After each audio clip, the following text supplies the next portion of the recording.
Hallelujah. सभी को जय मसीह की।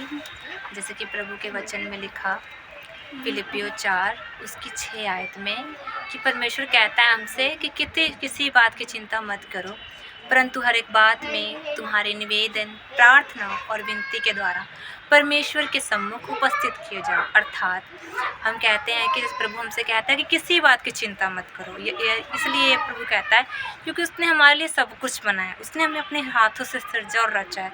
तो हमें इससे यह शिक्षा मिलती है कि हमें किसी बात की चिंता नहीं करनी चाहिए, परंतु हर एक बात में धन्यवाद करना चाहिए, प्रभु का आभार व्यक्त करना चाहिए। जैसे कि यदि हम बाइबल के एक वर्स को पढ़ते हैं अय्यूब के बारे में, कि अय्यूब कहता है, अय्यूब ऐसा व्यक्ति था जिससे शैतान ने सब कुछ छीन लिया, उसका राज्य, उसकी दौलत, उसका धन, उसके बच्चे, उसकी पूरी फैमिली, उसकी वाइफ, उसका सब कुछ शैतान ने छीन लिया।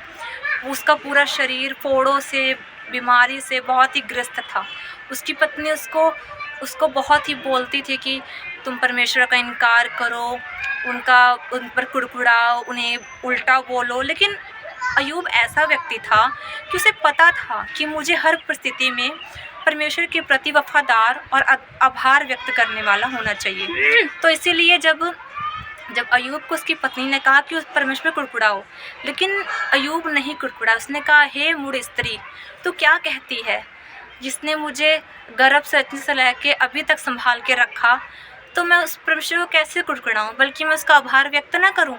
क्योंकि यदि वो मुझे फिर भी कुछ नहीं देता है, क्योंकि मैं फिर ऐसे प्रकार परमेश्वर कहता है, मैं माता के गर्भ से भी खाली हाथ लौटा आया था और मैं खाली हाथ ही लौट जाऊंगा। तो इसका तात्पर्य यह है, हमें अय्यूब की ज़िंदगी से हमें यह शिक्षा मिलती है कि हमें अय्यूब की तरह हर एक परिस्थिति में आभार व्यक्त करना चाहिए। और हम अभी अय्यूब की लाइफ से ये सीखते हैं कि अय्यूब ने एंड टाइम पे, जब उसके दोस्त उसको उल्टा बोल रहे थे, उसको पाप के बारे में उल्टा बोल रहे थे, उसकी फैमिली उसके अगेंस्ट थी, उसके रिश्तेदार उसके अगेंस्ट थे, बट वो कभी भी परमेश्वर पर कुड़कुड़ाया नहीं, उससे कोई सवाल जवाब नहीं किया, उससे कभी उल्टा नहीं बोला। वो आभार व्यक्त, धन्यवाद करता रहा। उसने कहा, परमेश्वर धन्यवाद, तेरा ही नाम ऊंचा हो, तेरा ही राज्य बढ़े। और वो हमेशा धन्यवाद करता रहा। और जब प्रभु परमेश्वर ने ये देखा कि अय्यूब हर परिस्थिति में मेरे प्रति वफादार है, मुझसे प्रेम करता है, वो हर बात में मुझे धन्यवाद कर रहा है, तो परमेश्वर सोचता है कि ये मुझसे इतना प्रेम करता है, तो प्रभु ने उसका 2 गुना दिया, उसे 2 गुना दिया, इतना दिया कि उसका कोई भी एंड नहीं था।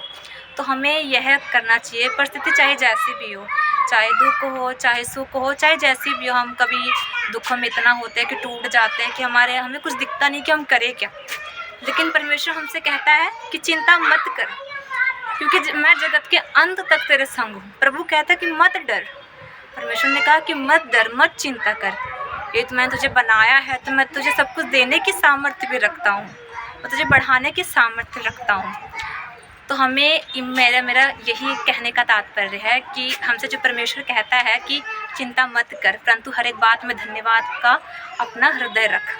तो हमें यही करना चाहिए कि हमें जो परमेश्वर है उसके प्रति सदैव धन्यवाद करते रहना चाहिए और सदैव उस पर विश्वास रखना चाहिए, ताकि जो आशीष हमसे शैतान छीन भी लेता है तो प्रभु उसका हमें 2 गुना देता है। और यदि ये वचन में लिखा, एक व्यक्ति था जो कि सदैव परमेश्वर का धन्यवाद करता था, उसके पास हद से ज़्यादा सब कुछ था, वो हमेशा धन्यवाद करता था। वो कहता था, मैं धन्यवाद करता हूँ इसलिए मुझे परमेश्वर बढ़ाता है। तो वो हमेशा धन्यवाद करता रहा और परमेश्वर के प्रति वफादार रहा और सबको ये गाइड करता रहा कि परमेश्वर का धन्यवाद करो, क्योंकि वह भला है और उसकी करुणा सदा की है।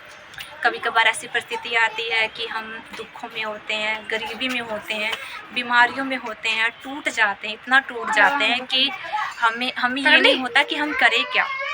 लेकिन प्रभु हमें कभी छोड़ता नहीं, कभी त्यागता नहीं, सदैव हमसे प्रेम करता है। और हमें सोचते हैं कि जैसे प्रभु भूल चुका है, वो हमें जैसे लगता है हम अकेले हो गए हैं, लेकिन परमेश्वर कहता है कि मैं जगत के अंत तक तेरे संग हूँ। तो प्रभु सदैव हमारे साथ रहता है। तो मैं आपसे यही कहना चाहती हूँ, मेरा बस यही आपसे कहने का तात्पर्य है कि सदैव परमेश्वर में धन्यवाद हृदय के साथ उपस्थित रहें। और सदैव प्रार्थना में बने रहें और परमेश्वर का धन्यवाद करते रहें और सदैव परमेश्वर की स्तुति महिमा और आराधना करते रहें। मैं आपका बहुत बहुत धन्यवाद करती हूँ इस वीडियो को देखने के लिए।